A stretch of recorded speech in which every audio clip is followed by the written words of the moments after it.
Hello friends, ఇది actually Saturday video అనమాట. Saturday Sunday హన్షిత్కి బాగా కోల్డ్ ఉంది. ఇలా పిల్లలకి కోల్డ్ కఫ్ ఫీవర్ ఇలా ఉన్నప్పుడు వాళ్ళని హ్యాండిల్ చేయడం చాలా కష్టమైపోతుంది. వాళ్ళు పెట్టింది తినరు, ఏడిపిస్తూ ఉంటారు, ఇంకా క్రాంకీ అయిపోతారు, మందులు వేయించుకోరు, ఇలా చాలా చాలా కంప్లైంట్స్ ఉంటాయి పేరెంట్స్కి. బట్ చూడండి, హన్షిత్ మాత్రం చిన్నప్పటి నుంచి కూడా సిరప్స్ వేయించుకోవడం కానీ ఆవిరి పట్టడం ఇలాంటి అన్ని విషయాలు చాలా కోఆపరేట్ చేస్తాడు. అస్సలు ఏడిపించాడు.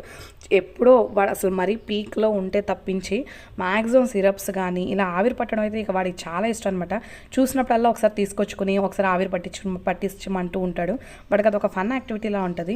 సో మీరు కూడా మీ పిల్లలు ఏది బాగా చేస్తారు అనేది ఒకసారి గుర్తించుకున్న కామెంట్ సెక్షన్లో షేర్ చేయండి. మీకు కానీ వీడియో నచ్చితే సబ్స్క్రైబ్ చేయండి. బాయ్.